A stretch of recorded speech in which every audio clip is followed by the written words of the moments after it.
Meejarii namoota taphachaa turtaniif egaa meejarii tookiniinsaa guyyaa kaleessatirraa kaasee exchange keenya gubbaarra galee jira. Namooti exchange keessan connect gootanii turtan Bybit, Bitget, KuCoin, OKX akkasumas Geetaayoo namooti connect gootan exchange keessan gubbaarra isiniif galee jira. Galtanii check gochuu dandeessu. Amma yoonatitti immoo namoonni otoo isiniif hin galeen jiru irratti eegaadha isiniif galchuu danda'u.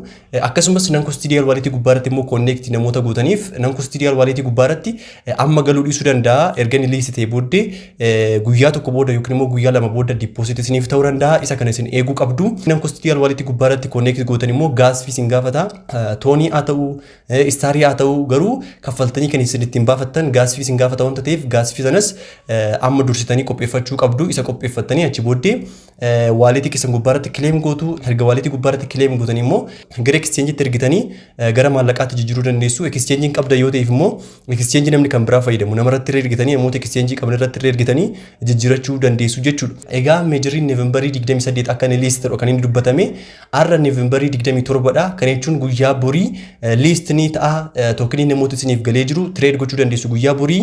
Akkamitti akkasiin gurgurtan tookinii meejarii sana akkamitti akka gara USDT tti jijjiirtan isa gara USDT tti jijjiirtan immoo akkamitti akka baankii biyya keessatti ergisiistan akkamitti akka maallaqa Itoophiyaatti jijjiirtan baankii biyya keessatti akkamitti akka isin ergitan Awaash Bank irratti Biraan Baankii, Nigdi Baankii, Abisiiniyaa, Teelee Birrii baankii biyya keessatti hojjetan kam gubbaarratti akkamitti akka isin ergisiisuu dandeessan viidiyoo guutuu kanan tanaan dura isiniif hojjedhe nan qaba. Kan yeroo amistarii akkamitti akka isin gurguruu dandeessan amistarii gubbaarratti isiniif hojjedhetan ture.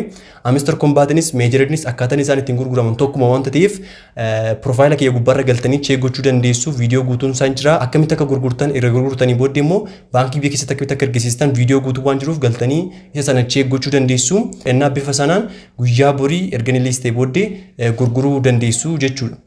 Namooti immoo amma yoonatti toto isiniif hin galin jiru exchange gubbaarra namoonni amma yoonatti toto isiniif hin galin jiru eegadha isiniif galchuu amma guyyaa borootitti isiniif galchuu danda'u.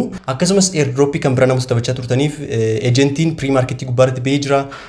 Kana qofa miti bileemin illee ji'attaan kana keessa akka liist ta'u information garaagaraa dhagahamaa jira. Kanaafiyyuu bileemis taphachuu keessan itti fufaadha. Ejentis namoota taphachaa turtan ammas taphachuu keessan itti fufaadha.